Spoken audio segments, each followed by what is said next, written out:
আমি মনের আনন্দেই কাজ করছিলাম। এমন সময় বন্ধু এসে বলল, বন্ধু, তোর ওই রেগুলার কাস্টমার ম্যাম আসতে, যা তোকে ডাকে। আচ্ছা যাচ্ছি। কি কপাল, আমারও তোর মতো এখানে কাজ করছি, কিন্তু আমাদের তো কখনোই এমন রেগুলার কাস্টমার নাই। তা তোর এত জলে কেন রে? আর কাস্টমারের পছন্দ হয় খাবার, তাই আসে। আরে যা যা, কার জলে আর কিসের জন্য জলে? সে তো দেখতেই পাচ্ছি। যাই, ওয়েট করছে। তারপর আমি সরাসরি চলে যাই কাস্টমারদের কাছে। বরাবরের মতো এবারও তিনজন একসাথে আসছে। আমি গিয়ে বললাম, জি ম্যাম, ডেকেছেন আমাকে? হ্যাঁ, ডেকেছি। আমরা আর ম্যাম না বললে খুশি হব। কিন্তু আপনারা আমার কাস্টমার, আমি কেমন করে নাম ধরে রাখবো? তোমাদের এই রেস্টুরেন্টে আমরা কতদিন ধরে আসি, তারপর আবার আমরা সমবয়সী, তাই আমরা ফ্রেন্ড হতেই পারি, তাই না? হ্যাঁ, তবে নাম ধরে রাখতে আমি একটু অপ্রস্তুত হচ্ছে। কোনো সমস্যা নেই, তুমি সময় নিতে পারো। বাই দ্য ওয়ে, আমি সালমা। আমি লামিয়া। আমি মাহিয়া। আর আমি Mamun. Nice to meet you. তাহলে এখন আপনাদের অর্ডারগুলো দিন। ওহ সরি, তোমাদের। ঠিক আছে, এগুলো নিয়ে এসো। তারপর আমি অর্ডার করে নিয়ে এসে তৈরি করতে থাকলাম। অর্ডার তৈরি করতে করতে আপনাদের পরিচয়টা দিয়ে ফেলি। আমার নাম মামুন। আমার বাবা একজন বিজনেসম্যান। আমার মা হচ্ছে হাউসওয়াইফ। আমার ভাই বোন বলতে আমার একটা বোন আছে, ছোট। এবার ক্লাস 8-এ পড়ে। ওর নাম সোমা। আমি এবার অনার্স প্রথম বর্ষে পড়ি। এখন বলবেন, আমার বাবা বিজনেসম্যান হওয়ার পরেও আমি কেন রেস্টুরেন্টে কাজ করছি? আসলে রেস্টুরেন্ট হচ্ছে আমাদের। আমরা বন্ধুরা মিলে রেস্টুরেন্টটা খুলেছি। বলতে পারেন এটা আমাদের হবি। আমার বন্ধু হচ্ছে সিয়াম, নাহিদ, মুশফিক আর আমি। আমি একটু মোটামুটি রান্না পারি। স্কুল লাইফ থেকে সকল প্রকার ইভেন্ট রান্না করেছি। তাই আমরা চিন্তা করলাম বাসা থেকে আর কোনো পকেট খরচ নেব না, ছোটোখাটো একটা বিজনেস শুরু করব আমরা সবাই। তাই এই ব্যবস্থা।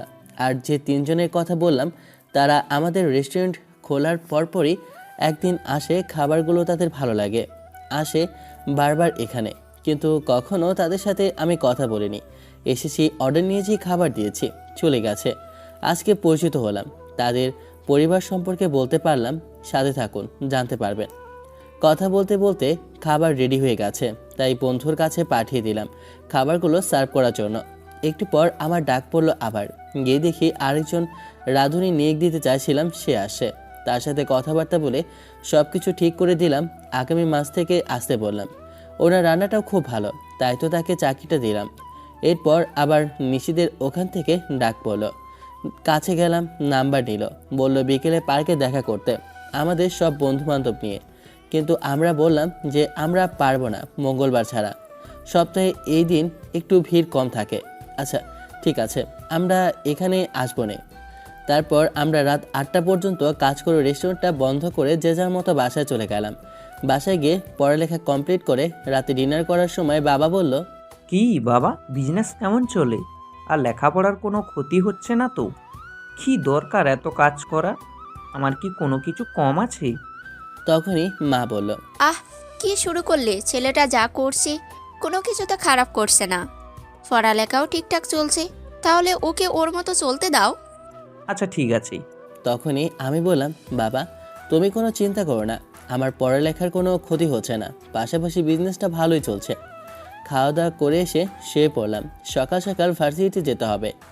ভোর সকালে উঠে নামাজ পড়ে একটু পড়ালেখা করলাম। তারপর নাস্তা করে ভার্সিটির জন্য বেরিয়ে পড়লাম। ভার্সিটির গেট দিয়ে ঢুকে দেখি বন্ধুরা বকুলতলায় বসে আছে। গিয়ে ওদের সাথে বসলাম আর আলোচনা করলাম। দেখ, আমাদের রেস্টুরেন্টটা দিন দিন বাড়ছে, তাই আমাদের আর কোনো ব্যবস্থা করা দরকার। ঠিক বলেছিস, এখনও আমরা 4 জন সামলাতে পারি না। তাহলে আর কয়জন লোক রাখি, কি বলিস তোরা? তাহলে আমি তাই করে লোকজনের ব্যবস্থা করি। তারপরে আমরা অনেক সময় আড্ডা দিলাম। ক্লাসের সময় হয়ে যাওয়ায় আমরা ক্লাসের দিকে যাচ্ছিলাম কথা বলতে বলতে। তখন আমি কারোর সাথে ধাক্কা খাই এবং দুজনেই পড়ে যাই। আমি কিছু বুঝে ওঠার আগেই আমার গালে থাপ্পড় পড়ে। আমি সামনে তাকিয়ে দেখি মাহিয়া দাঁড়িয়ে। তখন বলল, কিরে, কালকে পরিচয়, আজকে ধাক্কা দিচ্ছিস ছোট লোক? ভদ্রতা শিখিস নাই? আরে আমরা তো ফ্রেন্ড, ভুলে লেগেছে, সরি। রাখ তো সরি, কালকে এমনি ফ্রেন্ড বানিয়েছিলাম, এমন ফ্রেন্ডের কোনো দাম নাই আমাদের কাছে। ছোট লোক আর যেন সামনে না দেখি। কাউকে ছোট লোক বলছে? ওকে থামিয়ে দিয়ে আর বলতে দিলাম না। আমি বললাম, সরি ম্যাম, ভুল হয়েছে। এই বলে ওখান থেকে চলে আসলাম। কিরে, ওই মেয়েটাকে কিছু বললি না কেন? আর আমাদেরও কিছু বলতে দিলি না? আরে কিছু বলার দরকার নেই, এমনিতেও কিছু বললে শুধু ঝগড়া বাঁধবে।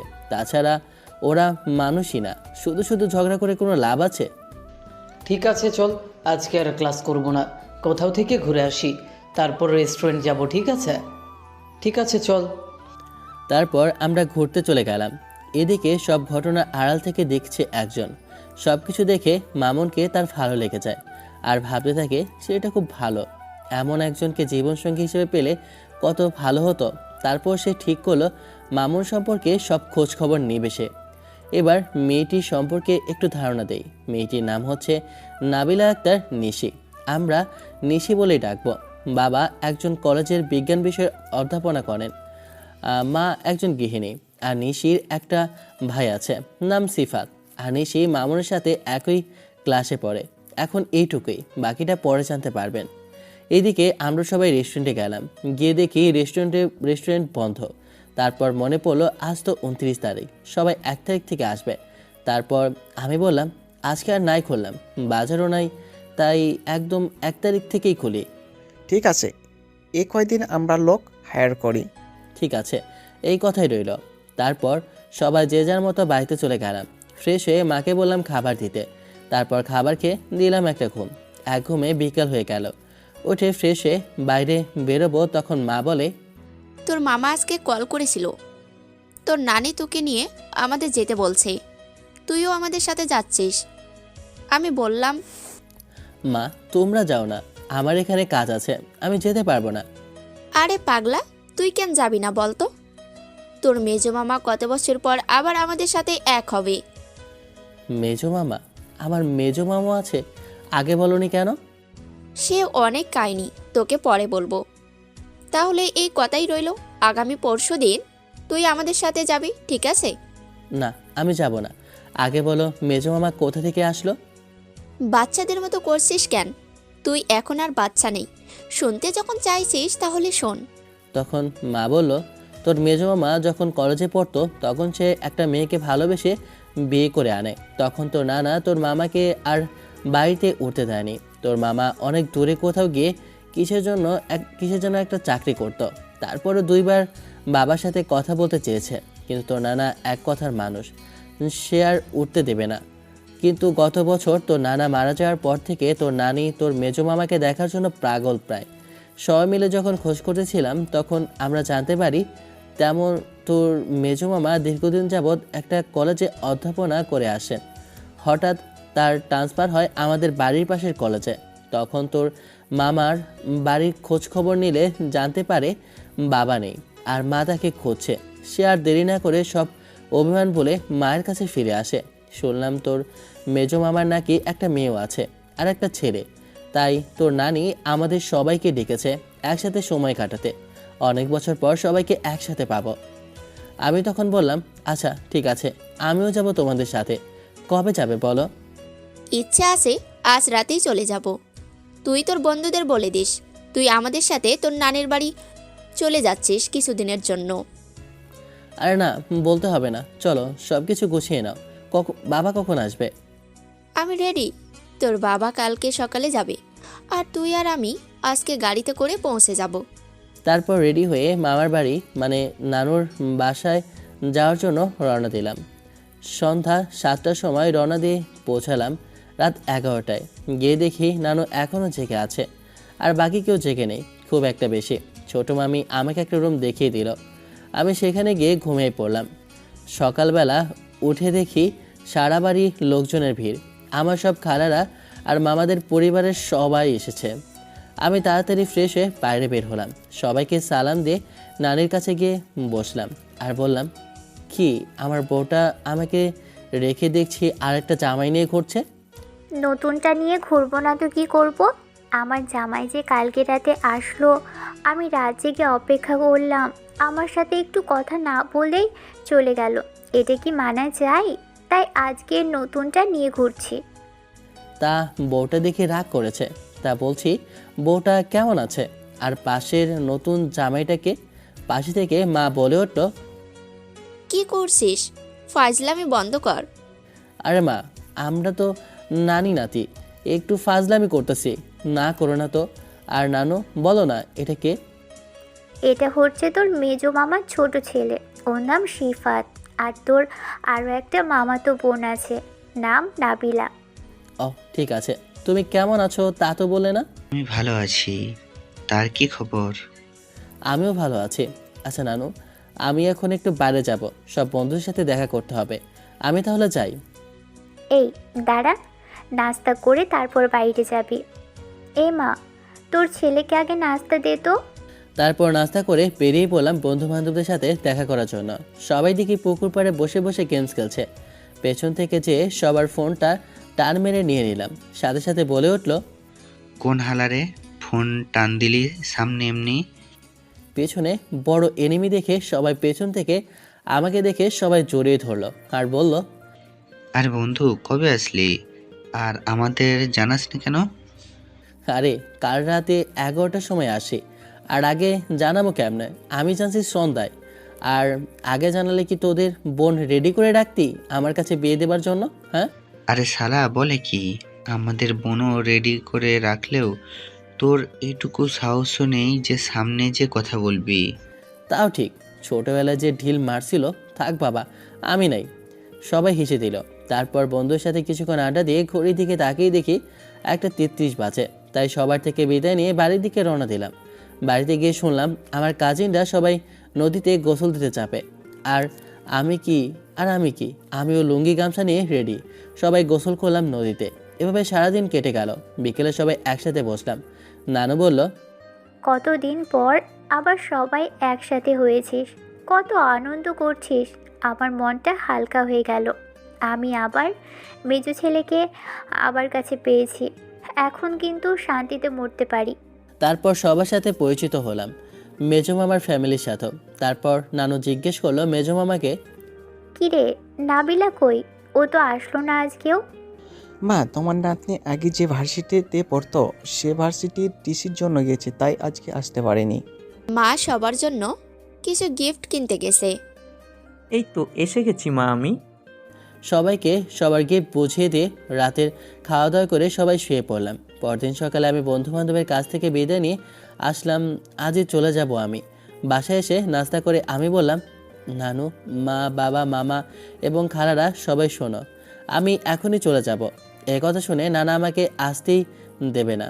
তারপরও সবাইকে বুঝিয়ে সুঝে চলে আসলাম। বাবা, মা আর সোমাকে রেখেই আসলাম। অনেকটা পথ পাড়ি দিতে হলো বাসায় আসতে। বাসায় এসে রেস্ট নিয়ে বিকেলে বের হলাম। রেস্টুরেন্টে গেলাম, গিয়ে দেখি সবাই আছে, কাজ করছে। সবাইকে বললাম আমি কি করলাম এই 2 দিন, কোথায় গিয়েছিলাম, কোনো সমস্যা নেই তো? তাহলে তুই বাজারটা করে নিয়ে আয়। আমি আর একটা ছেলে গিয়ে সমস্ত বাজার করে দিয়ে রাতে এদিকে বাড়ি ফিরছিলাম। খাওয়া দাওয়া করে রেস্টুরেন্ট থেকে পড়া কমপ্লিট করে শুয়ে ফেসবুক চালাচ্ছি। এদিকে নিশি একটা কাজে একটু বাইরে আসে, তাই সে ছেলেটার খোঁজ তারই এক বন্ধুকে নিতে বলে। এখন তার সেই বান্ধবী সে ছেলেটার খোঁজ জানাতে কল দেয় নিশিকে। হ্যালো নিশি, তোর রোমিওয়ের সব খোঁজ পেয়েছি, সব তোকে পাঠিয়ে দিচ্ছি, দেখ ইমেইলে। ঠিক আছে বান্ধবী, অনেক ধন্যবাদ। ঠিক আছে, রাখছি। আমার তো এখানকার কাজ শেষ, তাহলে যাওয়ার সময় কথা বলবো মামুনের সাথে।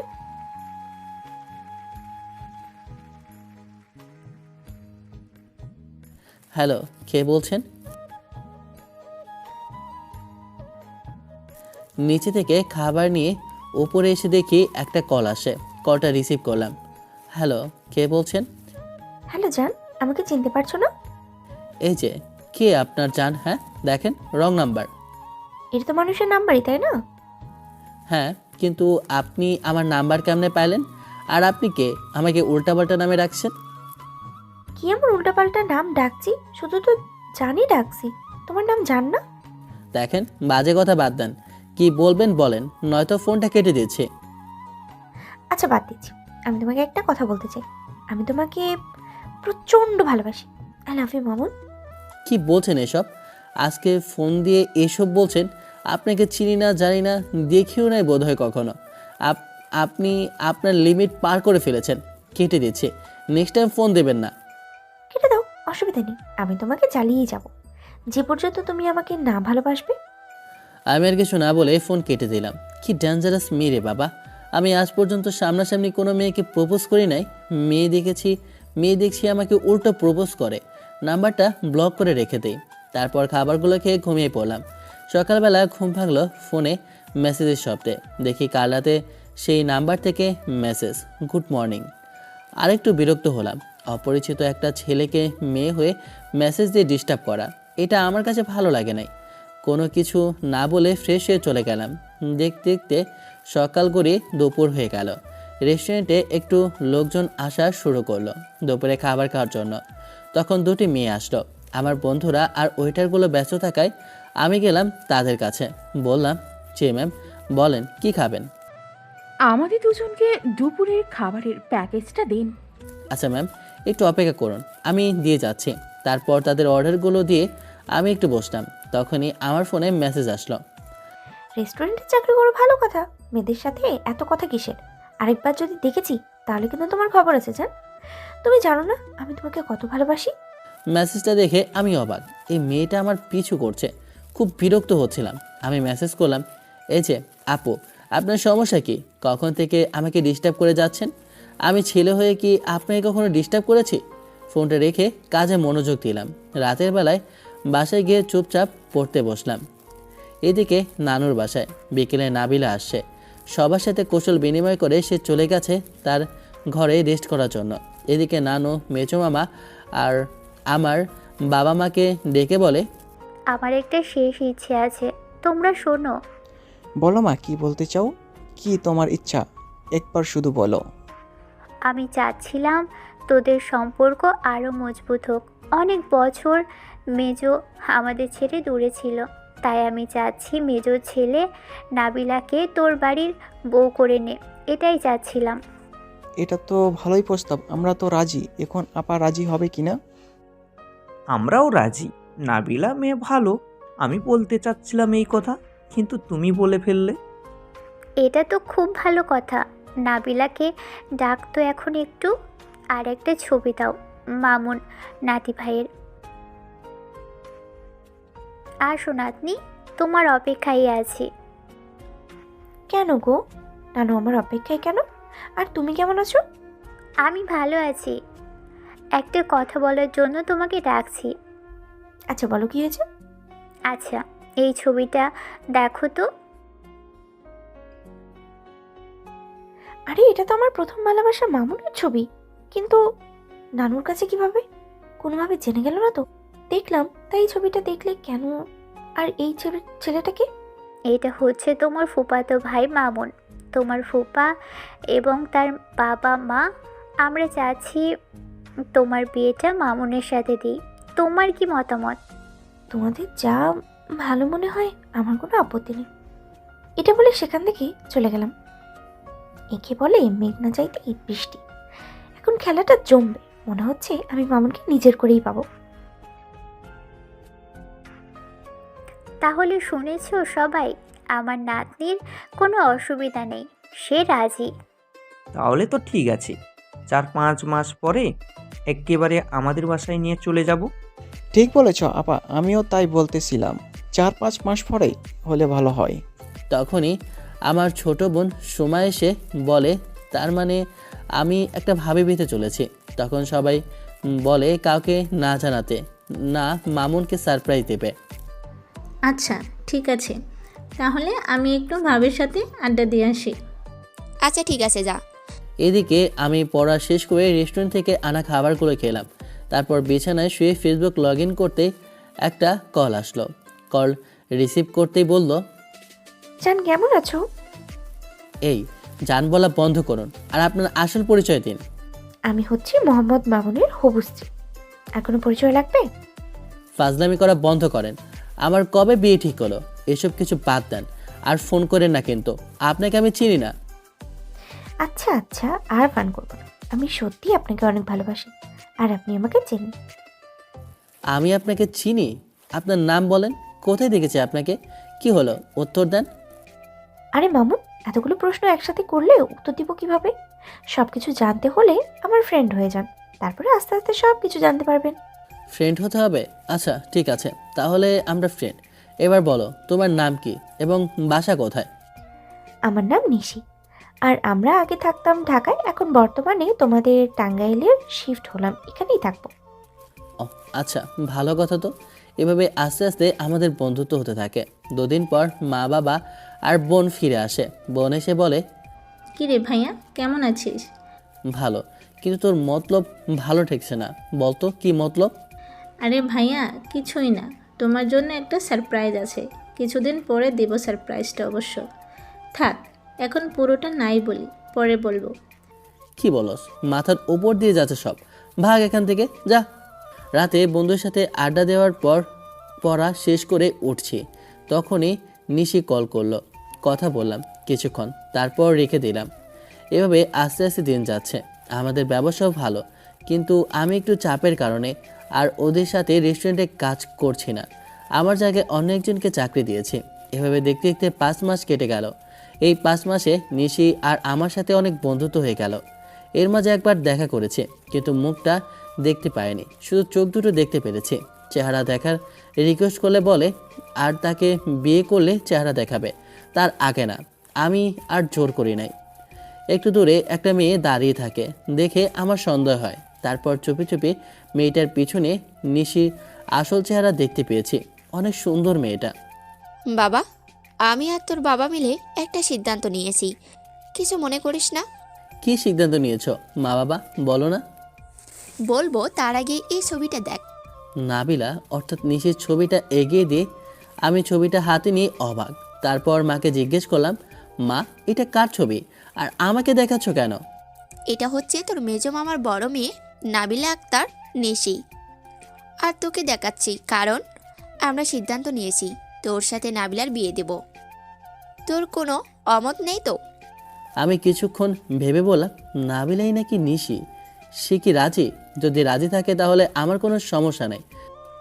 তবে কি, আর নাবিলা তো 5 মাস আগেই রাজি হয়ে গেছে। কথা 5 মাস আগেই ঠিক করা। তোকে জানাতে চাচ্ছিলাম, তাই জানিয়ে দিলাম। তবে হচ্ছে এই, আমি যে রাজি এটা যেন নাবিলা না জানে, ঠিক আছে? আর বিয়েটা কবে ঠিক করলে? খুব লজ্জা লাগছে, তাও বললাম। 1 মাস পর তোদের বিয়ের তারিখ ঠিক করেছি। আচ্ছা তাহলে জানাইও না। ঠিক আছে, জানাবা না, সব কিছু রেডি করি। এই বলে বাবা মা আমার রূপ থেকে চলে গেল। সেই ভাবছি নিশি তাহলে আমার সাথে গেমস খেলছে, আগে থেকে জানতো আমাদের বিয়ে ঠিক। তারপর বললাম, আচ্ছা ঠিক আছে, এর একটা ব্যবস্থা করতে হবে। বিকেলে বন্ধুদের সবাইকে নদীর ধারে ডাকলাম, সবার সাথে সব কিছু শেয়ার করলাম। তারপর তারা বলল, হারামি, তোর বিয়ে ঠিক হয়েছে, আগে বলবি না? দাওয়াত কই? আমি জানার পর সবার আগে 1 ঘন্টার ভিতরে তোদেরকে জানালাম, তা বলছোস জানাইনি? আর তোদের আমি দাওয়াত দিব কেন? পরিবারের সদস্যদের দাওয়াত দিতে হয়। সবাই আমাকে জড়িয়ে ধরে বলে, বন্ধু, তুই আসলে কলেজের বন্ধু, তোর সমস্যা আমরা এক্ষুনি ঠিক করে দিচ্ছি। তারপর সবাই মিলে একটা প্ল্যান করলাম। তারপর সবাই যে যার বাড়িতে চলে গেলাম। আমি নিশিকে ফোন দিয়ে বললাম, তুমি তো আমার বন্ধু তাই না? হঠাৎ কথা বললে কেন? না মানে আমার বিয়ে ঠিক হয়েছে আমার মামাতো বোনের সাথে, ওর নাম নাবিলা, তাই তোমাকে দাওয়াত দিলাম। আর আমার সাথে ওর কথা হয়েছে আজকে বিকেলে আমরা ঘুরতে যাব। কি বলো তুমি সব? তুমি নাবিলার সাথে কথা বলেছো, আবার ঘুরতেও যাবে? কিভাবে সম্ভব? কেন, তোমার কি হলো আবার? তুমি কি খুশি না? তারপর নিশি এমন একটা কথা বলল, আমিও যেতে চাই তোমাদের সাথে। তুমিও যাবে? হ্যাঁ যাবো। লোকেশনটা বলো তাড়াতাড়ি। আমিও দেখবো আমার মামুনকে আমার কাছ থেকে কে ছিনিয়ে নিয়ে যাচ্ছে। আচ্ছা ঠিক আছে, তাহলে চলে এসো।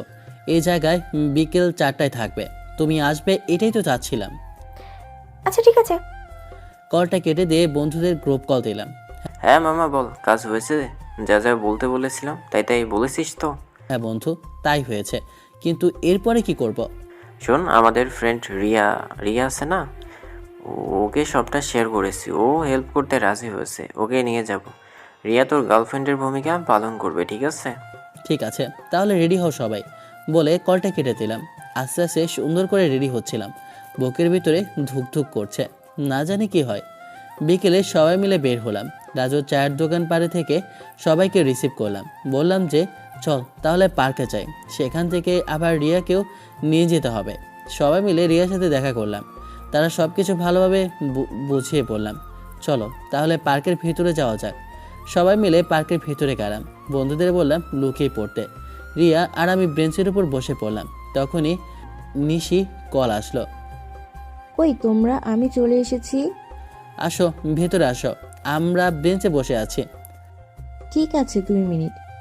তুমি কি কালো প্যান্ট শার্ট পরে আছো? আমি কালো শার্ট পরে আসি, আর নাবিলা লাল শাড়ি। কি নাবিলা আসছে? দাঁড়াও, এখনই দাঁড়াও, আমি আসছি। 2 মিনিটের ভেতরে নিশি এক প্রকার দৌড়ে আমাদের কাছে চলে আসে, এসে বলে এই মেয়ে, কে তুমি? মামুনির সাথে তুমি কি করছো? আরে এটাই তো হচ্ছে নাবিলা, আমার হবু স্ত্রী এবং আমার মামাতো বোন। চুপ, তোকে একটা কথা বলতে বলেছি, এত কথা বলিস কেন? চুপ থাক। এই মেয়ে, কথা কানে যায় না? আমি আর কোনো কিছু বললাম না। আমি হচ্ছি নাবিলা মামুনির হবু স্ত্রী, বলেই তো মামুন। আর আপনি কে এত কথা বলছেন? আমি হচ্ছি আসল নাবিলা আক্তার নিশি, মামুনের মামাতো বোন এবং হবু স্ত্রী। আমি তো এটা আশা করি নাই নিশি, তোমাকে ফ্রেন্ড করেছে তার মানে এই না যে তুমি যখন যা খুশি তাই করবে। তুমি আমাকে প্রপোজ করেছিলে, আমি তোমাকে রিজেক্ট করেছিলাম, তাই বলে তুমি এমন করবে? দেখো মামুন, আমি আসল নিশি। না, আমার বিশ্বাস হয় না। চলো তো নিশি, আমরা এখান থেকে চলে যাই, এই মেয়েটা খুব ডিস্টার্ব করছে। আমি রিয়াকে বললাম। আমি আর রিয়া ওখান থেকে চলে আসার সময় পিছন ফিরে দেখলাম নিশি ওখানেই পড়ে আছে। আমি আর কিছু না বলে দূরে চলে আসলাম নিশির কাছে। চোখ খোলো নিশি, কি হয়েছে তোমার? চোখ খোলো প্লিজ, আমি আর এমন করবো না। বন্ধুরা সবাই চলে আসো এখানে। রিয়া পানির বোতল এগিয়ে দেয়, আমি নিশির চোখে পানি দিই, তারপর নিশির জ্ঞান ফিরে আসে। মামুন, আমি তোমাকে ছাড়া বাঁচবো না, আমাকে ছেড়ে যেও না। আমিও তোমাকে ভালোবাসি, তোমাকে ছেড়ে কোথাও যাব না। তোমার কিছু হলে আমি বাঁচবো না। তারপর নিশি দাঁড়ালো, তারপর আমার বন্ধুরা সবটা বলল। আমি কেমন করে সবটা জানি যে আমি যার সাথে কথা বলতাম সেই নিশি, আর আমার মেজো মামার মেয়ে নাবিলা একজনই। সব যেহেতু জেনে গেছিলে তাহলে তো বলতেই পারতা। তুমি বলনি কেন? তুমিও তো জানতে। আমি এসব কিছু জানি না। এখন তোমার একটাই শাস্তি, তুমি এখন আমাকে প্রপোজ করবে। তারপর আমি পাশের দোকান থেকে একটা গোলাপ ফুল নিয়ে রোমান্টিক স্টাইলে প্রপোজ করলাম। দিন মাস বছর নয়, গ্রীষ্ম বর্ষা শীত নয়, তোমায় ভালোবাসি প্রতিটি পলকে, প্রতিটি ঝলকে। আমার যা কিছু আছে তোমার মধ্যে জড়িয়ে আছে। তুমি কি আমার জীবনসঙ্গী হিসেবে মেনে নেবে নিশি? আমি প্রতিশ্রুতি দিচ্ছি যে প্রতিটি অর্থেই তোমার সঙ্গী হব, তোমার সাথে স্বপ্ন দেখব, তোমার সাথে বড় হব, প্রতিটি দিন তোমায় আরও বেশি ভালোবাসবো। নিশি, তুমি কি আমায় বিয়ে করবে? জীবনের বাকিটা পথ একসাথে হাঁটবো? যদি তাই হয় তাহলে ফুলটাও নাও এবং আমার ভালোবাসা গ্রহণ করো প্রিয়। I love you, I love you so much. হ্যাঁ, আমি হতে তোমার জীবন সঙ্গী, তাই আমি ফুলটা নিলাম। I love you too. এই বলে ফুলটা নিয়ে আমাকে জড়িয়ে ধরল নিশি। সবাই হাততালি দিল, সাথে সাথে আমরা একে অপরকে ছেড়ে আলাদা হয়ে গেলাম। তারপর সবাই মিলে অনেকক্ষণ ঘোরাঘুরি করে যে যার মতো বাসায় চলে গেলাম। রাতে নিশি আর আমি কথা বলছিলাম, হঠাৎ এমন সময় একটা কিছু ঘটবে চিন্তা করিনি। রাতে নিশির সাথে আমি কথা বলছিলাম, হঠাৎ আমার ছোট বোন এসে বলছে, ভাইয়া, বাবা তোকে ডাকে, তাড়াতাড়ি নিচে আয়। আচ্ছা যাচ্ছি, তুই যা। তারপর আমি নিশিকে বললাম, বাবা কেন জানি ডাকছে আমায়, আমি তাহলে এখন রাখি, পরে কথা হবে। ঠিক আছে, যাও। কলটা কেটে দিয়ে নিচে গেলাম বাবার সাথে কথা বলার জন্য। নিচে এসে দেখি সবাই আছে এখানে। তারপর আমি গিয়ে বললাম, বাবা আমায় ডেকেছিলে? হ্যাঁ ডেকেছি, সুন্দর নানু ফোন দিয়েছিল, বলেছে যে তোদের বিয়ে শুক্রবারে দিতে চায়। তা তুই কি বলিস? তোমাদের সমস্যা না থাকলে আমার কোনো সমস্যা নেই। আচ্ছা ঠিক আছে, তাহলে তোর সব বন্ধুদের কালকে আসতে বল, সব কেনাকাটা করতে হবে। যতই হোক একটা মাত্র সোনার টুকরা ছেলে আমাদের। তা তো অবশ্যই, বিয়েটা ধুমধাম করে দিব। আচ্ছা আমি তাহলে এখন যাই, সবাইকে বলে আসতে। আচ্ছা যা। আমি এরপর মা বাবার ওখান থেকে এসে সবাইকে ফোন করে জানিয়ে দিলাম কালকে সকাল সকাল চলে আসতে, আর মাত্র 3 দিন বাকি আছে। তারপর আবার নিশিকে ফোন করলাম, দেখি ব্যস্ত, একটু অপেক্ষা করলাম। একটু পর নিশি আমাকে কল করলো। সরি জান, আমি বান্ধবীদের সাথে আমাদের বিয়ে নিয়ে কথা বলছিলাম, কিছু মনে করো না। থামো থামো, তুমি এমন করছো কেন? আমি কিছুই মনে করিনি সোনা, তুমি একটু শান্ত হও। তখন নিশি বলল, না আসলে আমার বান্ধবীদের বয়ফ্রেন্ডরা কল করে, একটু দেরি হলেই সন্দেহ করে। আর আর তুমি এটা ভেবে নিলে আমিও তাদের মতন করব তোমার সাথে? আমি তোমাকে বিশ্বাস করি নিশি, আমি জানি তুমি এমন কিছু করবে না যাতে আমাদের সম্পর্কে কোনো ক্ষতি হবে। নিশিকে আর বলতে না দিয়ে, তুমি আমাকে এতটা বিশ্বাস করো? সত্যি আমি ভাগ্যবতী তোমাকে পেয়ে। আমি চাই তুমিও আমাকে এতটাই বিশ্বাস করো। আমিও তোমাকে এতটাই বিশ্বাস করি। আর কি যেন বলবে বলেছিলে? ও হ্যাঁ, আমার বাবা মা বলল আগামী শুক্রবার আমাদের বিয়ে, তাই কালকে শপিং করতে যেতে হবে। আচ্ছা, তাহলে যাইও তুমি শপিংয়ে। কেন তুমি যাবে না? তুমি না গেলে কিন্তু হবে না বলে দিলাম। আমাদের সবার সব কিছু কেনাকাটা শেষ, শুধু বাকি আছে তোমার। তাও আমি তোমার সাথে যাব। ওকে, শুভরাত্রি। আচ্ছা ঠিক আছে, শুভরাত্রি। পরদিন বন্ধুরা সবাই মিলে সকাল সকাল আমার বাসায় এসে হাজির হয়েছে শপিংয়ে যাওয়ার জন্য। তারপর আমিও রেডি হয়ে সবাইকে শপিংয়ে যেতে বলি। আমি গিয়ে নিশিকে পিক করে নিয়ে আসলাম। সারাদিন শপিং করলাম। আমার আর নিশির তাড়াতাড়ি শপিং শেষ, কিন্তু আমার বন্ধু আর ওদের গার্লফ্রেন্ডদের একটু বেশি সময় লাগলো। তারপর সবাই আমাদের রেস্টুরেন্টে চলে গেলাম। নে তোরা সবাই যার যার মতো কী কী খাবি অর্ডার কর। ঠিক আছে।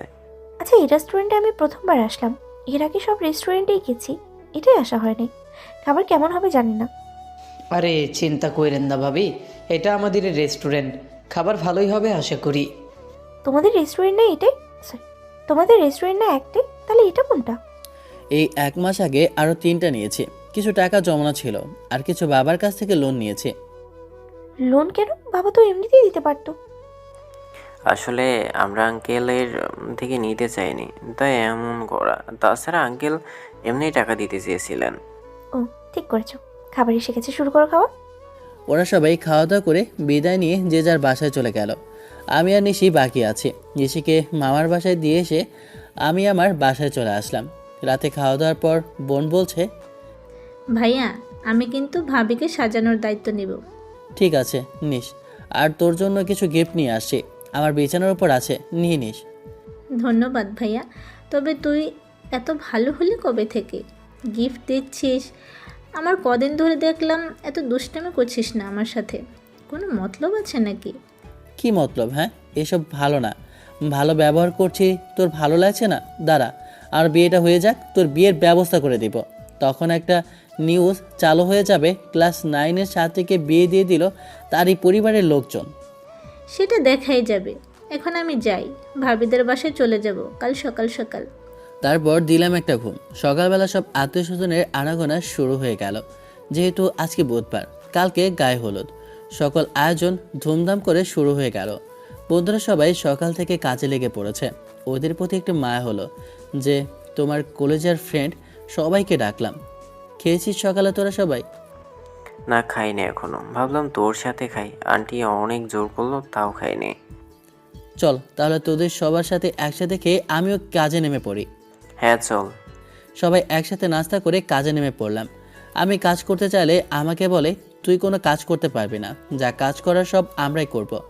আমি আর কি করব, নিশিকে ফোন করলাম। হ্যালো নিশি, কেমন আছো? ভালো আছি জানু, তুমি কেমন আছো? সকালে নাস্তা করেছো? হ্যাঁ নাস্তা করলাম এইমাত্র, তুমি করেছো? হ্যাঁ করেছি। আচ্ছা শোনো, কালকে রাতে আমার সাথে একটু দেখা করতে পারবে? তোমাকে কিছু দেওয়ার আছে। কালকে যাব কেমন করে? কালকে তো গায়ে হলুদ, কেউ যাইতে দিবে না। আচ্ছা, তোর আসা লাগবে না। আরে রাগ করে কেন? যাব। আচ্ছা যাও। ঠিক আছে বাবু, এখন রাখি, টাটা। এইভাবে কেটে গেল আজকের দিনটা। কালকে সকাল সকাল সবাই আমাকে হলুদ লাগিয়ে নিশিদের বাড়ির উদ্দেশ্যে চলে গেল। আমি বসে বসে ভাবছি কি করা যায়, রাতে কেমন করে যাওয়া যায়। তারপর কিছু একটা ভেবে একটু ঘুম দিলাম। নিশিদের বাসার মধ্যে ওঠার পর নিশি রুমের বেলকনি দিয়ে নিশির ঘরে প্রবেশ করলাম। দেখতে পেলাম নিশি পেটের উপর ভর দিয়ে শুয়ে কি যেন দেখছে। আমি উকি দিয়ে দেখলাম আমার ছোটোবেলার ছবি দেখতেছে, যেখানে আমি স্কুল থেকে ফুটবল খেলার জন্য অন্য একটি স্কুলে গিয়েছিলাম। তখন আমি আরও চিকন ছিলাম, এখন একটু ফিট হয়েছি, চেহারাও ঘুরেছে অনেকটা। তারপর ওকে ডাক দিলাম, এই যে মিস, আমাকে কেন ডেকেছিলে বলো?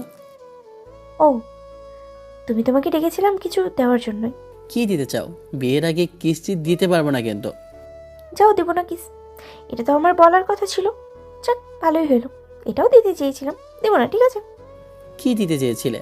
আর কি সাথে দিতে চেয়েছিলে বলো তো দেখি। আর আমি একটু মিস্টেক করে ফেলেছি, আমার কিস লাগবে।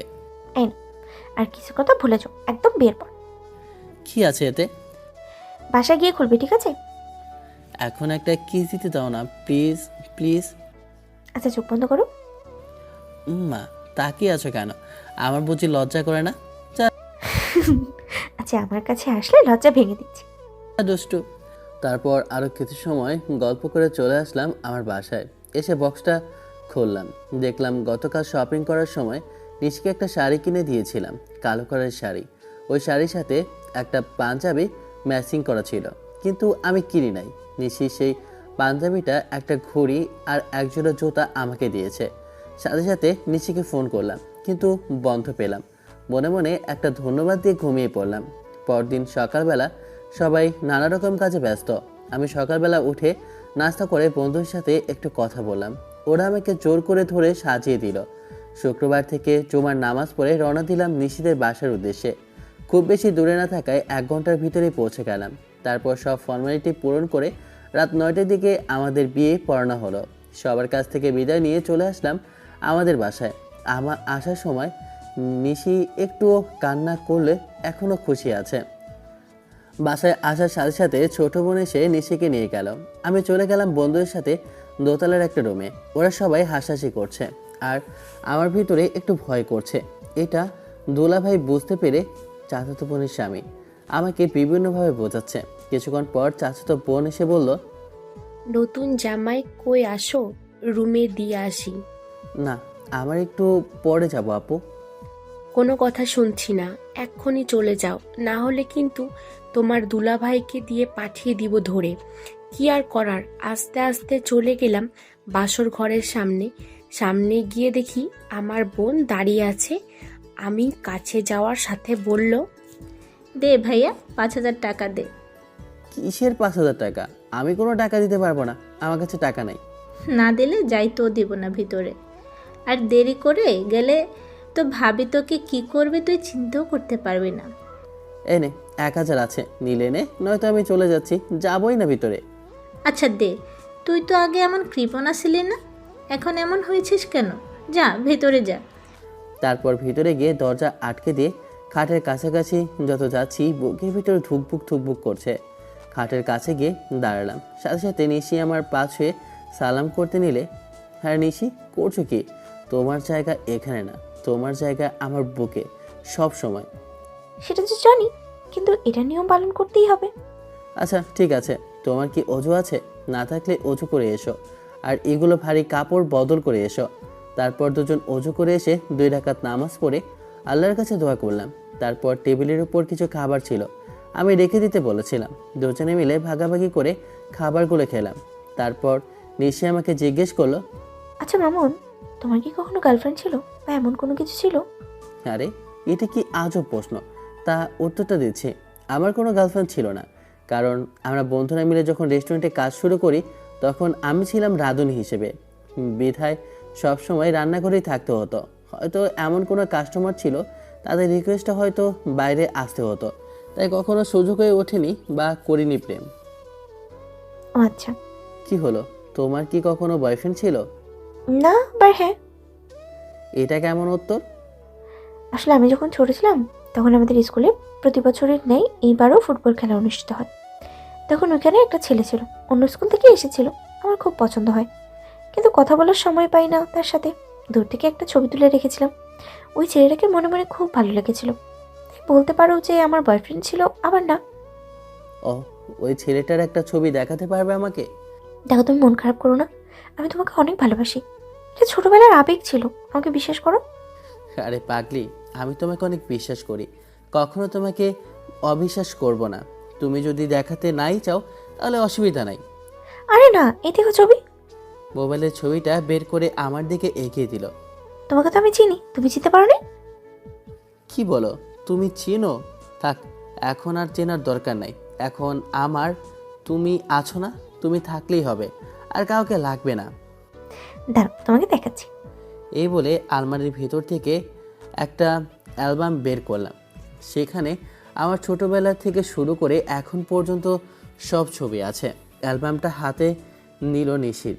কিছুক্ষণ ধরে অ্যালবামটা দেখে দৌড়ে এসে আমাকে জড়িয়ে ধরলো আর বলল, তাহলে তুমি আমার সেই ছোটবেলা ভালোবাসা? আর তুমি আমার সেই মামাতো বোন, যখন অপরিচিত প্রেমিকা।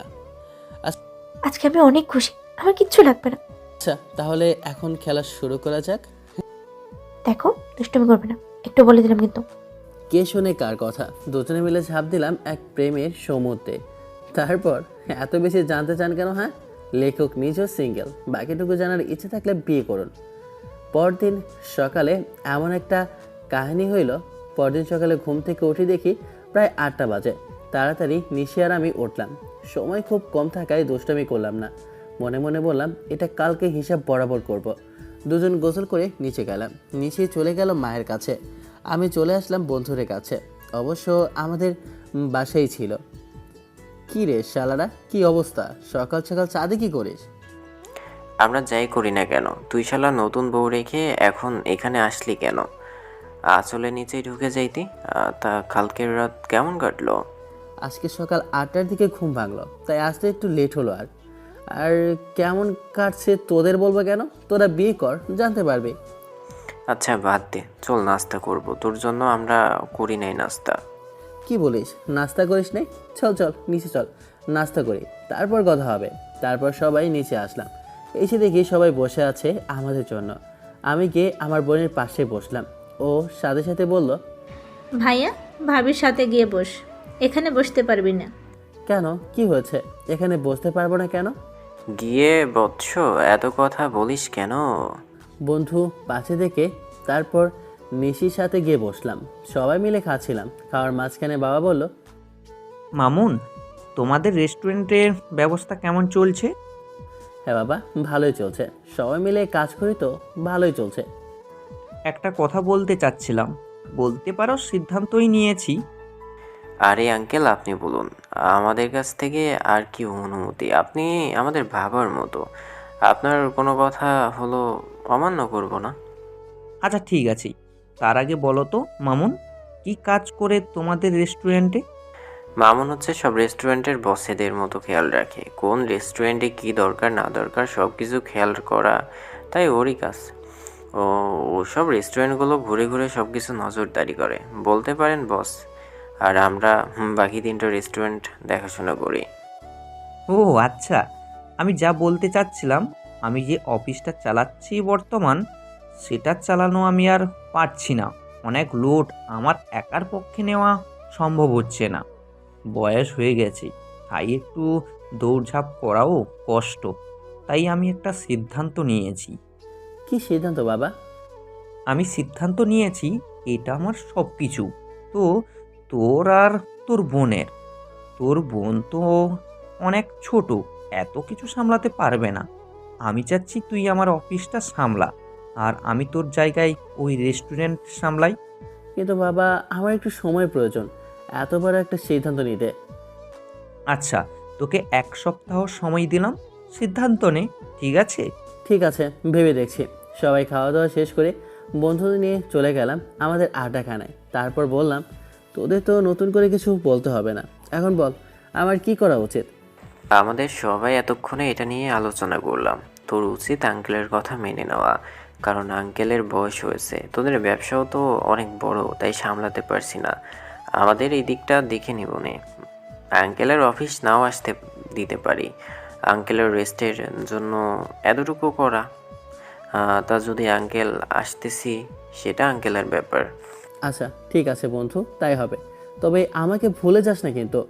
তুই এমনভাবে বলছিস যেন মনে হচ্ছে এই দুনিয়া থেকেই চলে যাবে। আমাদের দেখা হবে তো প্রতিদিন, না হলেও দু একদিন পর পর তো হবেই, রাতে তো কথা হবে। এত চিন্তা করছিস কেন? আঙ্কেলকে হ্যাঁ বলে দে। ধন্যবাদ তোদের। কি ময়লা লাগাতো, ও আমাদেরকে ধন্যবাদ দিয়ে পর করে দিচ্ছে। না না বন্ধু, আর করব না। তারপর ওদের সাথে আড্ডা দিতে যদি কখন যে বিকেল হয়ে গেছে খেয়ালই করিনি। তারপর ওদের কাছ থেকে বিদায় নিয়ে বাড়ি থেকে রওনা দিলাম। মনে মনে ভাবছি, আল্লাহ না জানি কি হয়। দরদ পড়তে পড়তে বাড়িতে পৌঁছে গেলাম। কলিং বেল দিতে দরজা খুলে গেল। নিশি, তুমি এখানে দাঁড়িয়েছিলে নাকি? কলিং বেল দেওয়ার সাথে সাথে খুলে দিলে। আপনি কে? আপনাকে তো চিনলাম না। বুঝলাম অভিমান করে আছে, আর একটু লেট হয়েছে তাই বলে এরকম করে বলবা?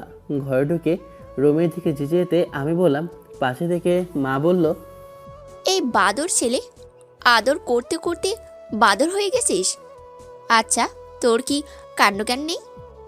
বাসায় নতুন বউ রেখে কেউ বাইরে থাকে এতক্ষণ?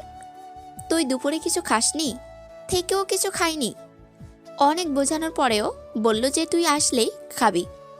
যা, এখন খাবার নিয়ে যা। কি বলো, এখনো খাইনি নিশি? দাও খাবার দাও, নিয়ে যাই। তারপর খাবার নিয়ে রুমে গিয়ে দেখলাম নিশি বিছানায় উল্টো মুখ করে বসে আছে। খাবারগুলো টেবিলের উপর রেখে নিশিকে ডাক দিলাম, কিন্তু কোনো উত্তর পেলাম না। তাই পেছন থেকে জড়িয়ে ধরে বললাম, আমার বউটা রাগ করেছে, আসো রাগ ভাঙিয়ে দিই। কখন থেকে বউ বউ করে যাচ্ছেন? কি বউ আপনার? কে বউ? যদি কেউ বউ থাকতো তাহলে কেউ এতক্ষণ বাড়ির বাইরে থাকতো না। আমি খেয়েছি কিনা না খেয়েছি সে খেয়াল রাখতো। সবচেয়ে বড় কথা, আমাকে বলে বাইরে যেত। আচ্ছা, এখন মেম সাহেবের রাগ কেমন করে ভাঙাবো? তোমার জন্য কিছু নিয়ে আসে। এই নাও। পকেট থেকে গোলাপ ফুল আর কিছু চকলেট দিলাম। আসার সময় নিয়ে আসছিলাম এই কারণেই। শুধু এগুলো দিয়ে তো আর রাগ ভাঙানো যাবে না, আমাকে খাইয়ে দিতে হবে নিজের হাতে। ও, এই ব্যাপার। আসো, এদিকে আসো। তারপর আমি নিজের হাতে নিশিকে খাইয়ে দিতে লাগলাম। নিশি আমাকে খাইয়ে দিতে লাগলো। দুজনে খাওয়া শেষ করে একসাথে বসলাম। নিশি বলল, আমি প্লেটগুলো নিচে দিয়ে আসি, দাঁড়াও। একটু পরে নিচে আসলো। প্লেটগুলো নিচে দিয়ে আমি নিশিকে বললাম, তোমার মতামত কি? কোন ব্যাপারে মতামত চাচ্ছ তুমি? আরে, সকালে বাবা যেটা বললো সেই ব্যাপারে। দেখো, বাবা ঠিকই বলেছে, বাবার অনেক বয়স হয়ে গেছে। তুমি যদি অফিসটা দেখাশোনা করতে তাহলে আমি ভালোই হতো। ঠিক আছে, তাহলে আমি অফিস দেখাশোনা করব। ডিনারের সময় বাবার সাথে কথা বলে কালকে সকালে সবার সাথে গিয়ে পরিচিত হয়ে আসব। রাতে বাবার সাথে কথা বলা সব কিছু ঠিকঠাক করে সকালে উঠে ফজরের নামাজ পড়ে নাস্তা করে রেডি হয়ে গেলাম। আমি টাই বাঁধতে পারি, তাও নিশিকে ডেকে টাইটা পরে নিলাম। সাথে বললা না থাক। তারপর অফিসে গিয়ে বাবা সবার সাথে পরিচয় করে দিলেন। ম্যানেজারকে বললেন, দেখুন, এটা হচ্ছে আমার ছেলে। আমি হয়তো আর অফিসে আসবো না, আমার ছেলেই এখন থেকে অফিস সামলাবে। সব রকম সাহায্য করবেন আপনি।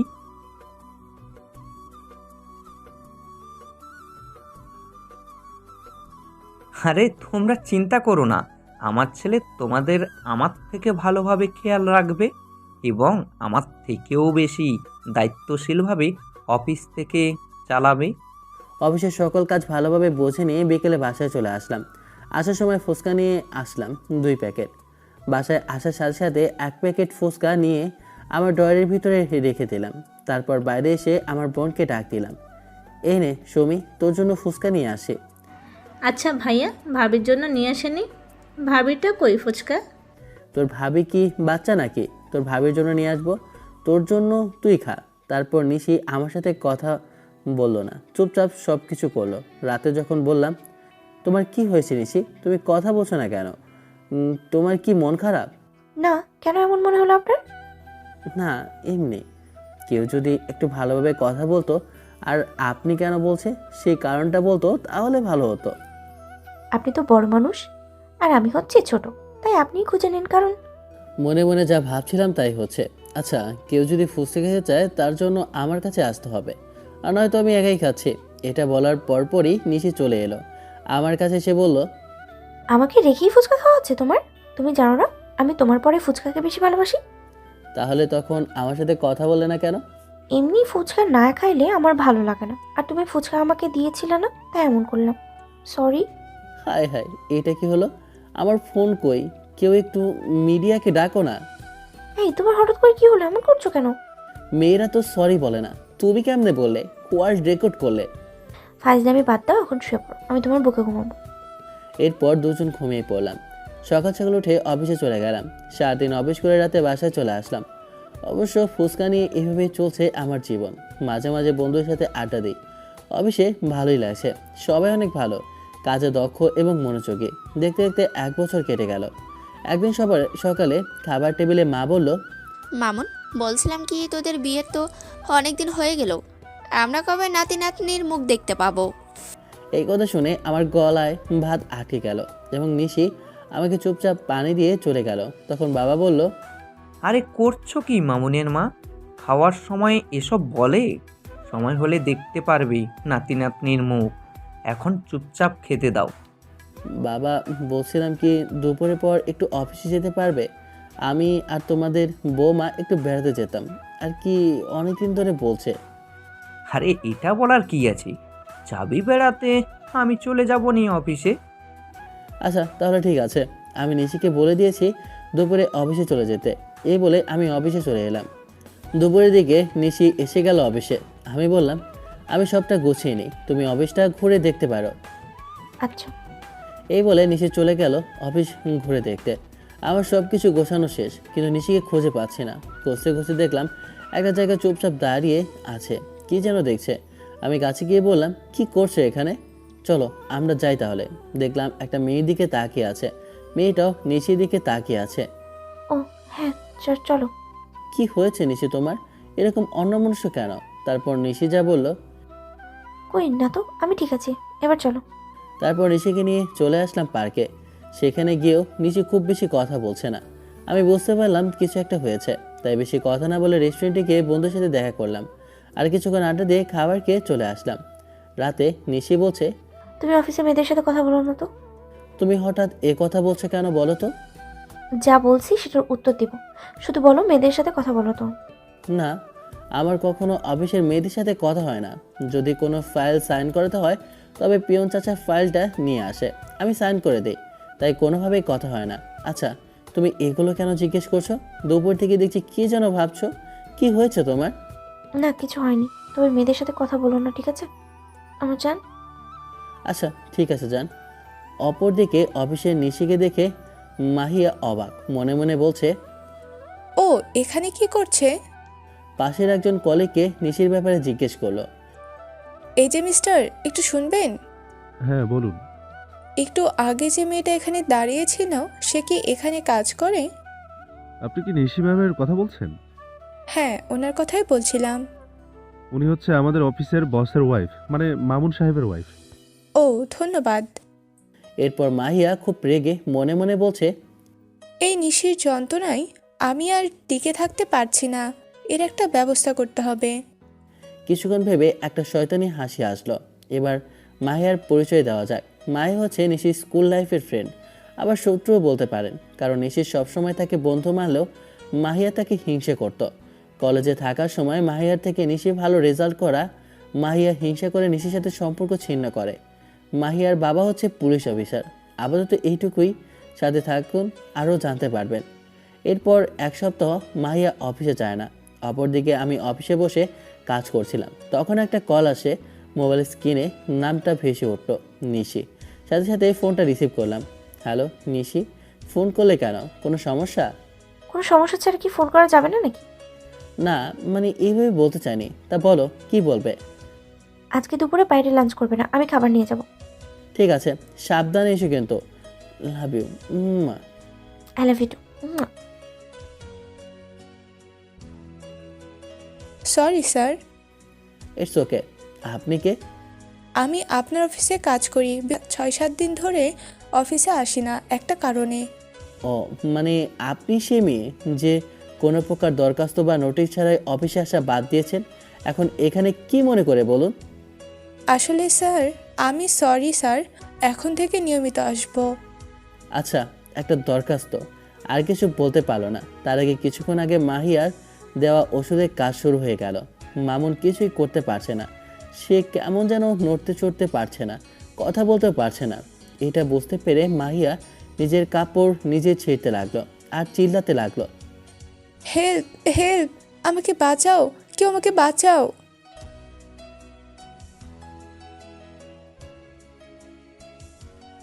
ম্যাম, স্যার যেমন করবে আমরা জীবনে ভাবতে পারিনি।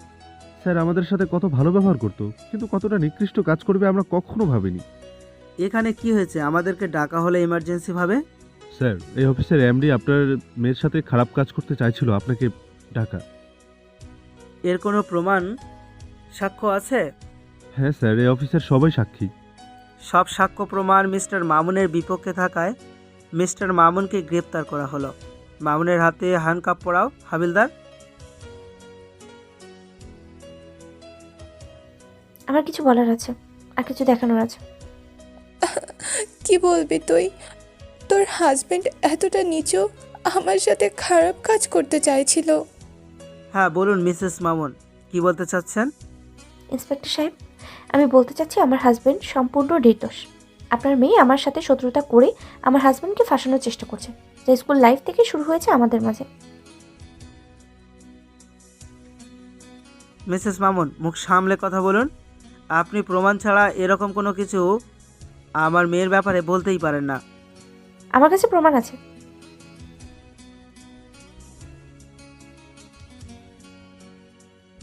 কি হলো ইন্সপেক্টর সাহেব, সব কিছু ক্লিয়ার?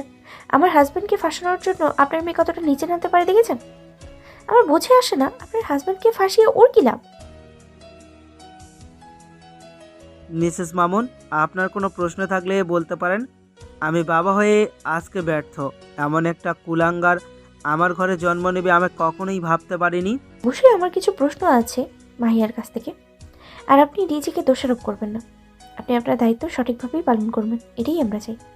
মাহিয়া, তুমি এমনটা কেন করলে? আমি যখন স্কুলে পড়তাম তখন তোর সাথে আমার দেখা, আমরা বন্ধু হই, কিন্তু তোর ভালো ফলাফল আমার সহ্য হতো না। আমি তোকে হিংসা করতাম, তুই সবসময় ভালো রেজাল্ট করতি। আমি এত ভালোভাবে পড়ালেখা করেও তোর সমান রেজাল্ট করতে পারতাম না, তাই তোর প্রতি আমার হিংসার দিন দিন ক্ষোভে পরিণত হয়। তোর সাথে সম্পর্ক শেষ করে দিয়ে আমি কলেজে থাকাকেই কিন্তু একটা প্রতিশোধ নেওয়ার দরকার ছিল, কিন্তু তোর সাথে আর দেখা হতো না। কিন্তু হঠাৎ করে তোকে অফিসে দেখলাম, একজনকে জিজ্ঞেস করে বুঝলাম তুই হচ্ছিস মামুনের স্ত্রী। কিন্তু আমি মামুনকে ভালোবেসে ফেলেছিলাম, কিন্তু বলতে পারি নাই, কারণ তার কাছাকাছি যেতে পারিনি কখনো। কিন্তু যখন জানতে পারলাম তুই মামুনের স্ত্রী, তখন আর নিজেকে আটকাতে পারলাম না। এই ছেলেটার সাথে একটা প্ল্যান করে মামুনকে আর তোকে আলাদা করে আর এই কোম্পানিটাকে ধ্বংস করে দিতে চেয়েছিলাম। মামুন আর তোর ডিভোর্স হলে এই ছেলেটা তোকে বিয়ে করে নিত। আমার এই হিংসেই থেকেই আমি এটা করেছি, আর এটা আমার কোনো আফসোস নেই।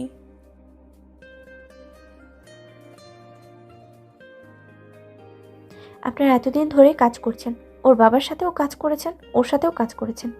আপনারা চিনতে পারলেন না একটা মানুষ কেমন? যাই হোক, আপনাদেরকে দোষ দেব না, যে যার কাজে চলে যান। কি হয়েছিল আমার? এতক্ষণ আমি কোথায় ছিলাম? তারপর নিশি যা বলল। কিছুই হয়নি তেমন, আগে বাসায় চলে বলছি। আচ্ছা চলো। এই বলে আমি আর নিশি যখন অফিস থেকে বের হচ্ছিলাম তখন সবাই মাথা নিচু করে সরি বলছিল। কিছুই মাথায় ঢুকছে না। তারপর কোনো মতে বাড়িতে পৌঁছে গেলাম, ফ্রেশ হয়ে লাঞ্চ করলাম আমি আর নিশি। রুমে গিয়ে নিশিকে প্রশ্ন করলাম, আচ্ছা নিশি, এখন বলো তো তখন কি হয়েছিল? আর অফিসের সবাই মাথা নিচু করে সরি বলছিল কেন? আর ওই মেয়েটা রুমে ছিল। আস্তে, আমি সব বলছি, তার আগে এটা দেখো আর শোনো। তারপর নিশি অফিসে ভিডিওটা দেখালো আর সব ঘটনা খুলে বলল, মাহিয়ার সম্পর্ক সব বলল। সবটা শুনে আমি কিছু বলতে যাব তখনই ফোনে একটা কল আসলো আর কলটা নিশি ওঠালো। হ্যালো, এটা কি মামুন সাহেবের নম্বর? হ্যাঁ, আমি মিসেস মামুন বলছি। আমি থানা থেকে সাব ইন্সপেক্টর বলছি। এই 3 ঘন্টা আগে একজন আসামি ধরে আনা হয়েছে আপনাদের অফিস থেকে। আপনি এখনই যে মামলা করেছেন তার ব্যাপারে বলতে চাচ্ছি। আপনি কি আর এগোতে চান এই ব্যাপারে, নাকি এখানে শেষ করতে চান? আপনার বান্ধবী নাকি উনি? দেখুন, এটা কি আপনার ডিউটি যে একজনকে জিজ্ঞেস করছেন আপনি মামলাটি এগিয়ে নিতে চান নাকি? আসলে ম্যাম, আমাদের ইন্সপেক্টর সাহেব জানতে চাইছেন, তাই একটু জিজ্ঞেস করলাম। Sorry ma'am. ঠিক আছে, আমি আলোচনা করে জানাচ্ছি। ঠিক আছে ম্যাম। কথা বলা শেষে নিশি আমার দিকে তাকালো। যেহেতু ফোনটা লাউড স্পিকারে ছিল তাই সব কথা শুনতে পেরেছে। নিশি বলল, সবে তো শুনলে মামুন, এখন বলো কি করবে? আমি কি বলবো, সব কিছু তোমার সিদ্ধান্তে। তবে আমার মনে হয় ক্ষমা করা উত্তম। আচ্ছা ঠিক আছে, আমি দেখছি। অপরদিকে থানায়। সরি, আমি ফোন করেছিলাম, বললো আলোচনা করে জানাচ্ছি। আচ্ছা দেখো কি বলে। তুই কেন এমনটা করলি? আমার মান ইজ্জত সব ধুলাই মিশিয়ে দিলি। কি শত্রুতা ছিল তোর সাথে, শুধু একটু ভালো রেজাল্ট করতো বলে এমনটা করলি? ছি ছি ছি। বাবা, সত্যি আমি অনেক অনুতপ্ত। আমি আর এমন ভুল করব না। থাক, এখন এসব বলে লাভ হবে না। নিশি বা ওর হাজব্যান্ড যদি ক্ষমা করে তো তোর মুক্তি। যদি এমনটা হয় তাহলে আর জীবনে ওদের সামনে যাবি না। আচ্ছা বাবা। এদিকে একটু পর নিশি থানায় ফোন করে বলে দিল মাহিয়াকে ছেড়ে দিতে বলে, আর বলে কোনোদিন যেন এই ভুল আর না করে, আর অফিস থেকে রিজাইন দিয়ে চলে আসে। এই বলে ফোনটা কেটে দিল নিশি। এরপর আমি কদিন অফিসে গেলাম না। 4 দিন পরে অফিসে গিয়ে সবার সাথে কথা বললাম, সবাই ক্ষমা চাইলো, আমি ক্ষমা করলাম। এভাবেই চলছে দিন। একদিন অফিস থেকে ফেরার সময় বাবা ফোন করেছে। হ্যাঁ বাবা বলো। তুই কোথায়? আসার সময় মিষ্টি নিয়ে এই হসপিটালে চলে আয়। কিন্তু কেন? এত প্রশ্ন করছিস কেন? যা বলেছি তাই নিয়ে আয়। ঠিক আছে। কিছুক্ষণ পর আমি হসপিটালে পৌঁছে গেলাম। বাবা আমার হাত থেকে মিষ্টি নিল আর বলল, তুই এখন এই রুমে বৌমার কাছে যা, সবটা জানতে পারবি। আচ্ছা।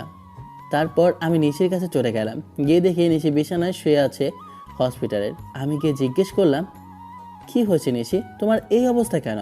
আর বাবা মিষ্টি আনতে বললো কেন? তুমি কি বোঝো না সব কিছু বলতে হবে আমার? বুঝি, কিন্তু তোমার মুখ থেকে শুনতে ইচ্ছে করছে, বলো না। তুমি বাবা হতে চলেছো আর আমি মা হতে চলেছি। আলহামদুলিল্লাহ, এটা তো খুব ভালো সংবাদ। তুমি আমাকে সব কিছু দিলে। তুমি আসার পর আমার জীবনটা আসলেই পূর্ণতা পেল। আল্লাহ আমার জন্য উত্তম একটি পুরস্কার হিসেবে দিয়েছে তোমাকে। আমি আজ অনেক খুশি। এভাবে বলো না, আল্লাহ শুক্রিয়া আদায় করো। আমিও তোমাকে পেয়ে ধন্য।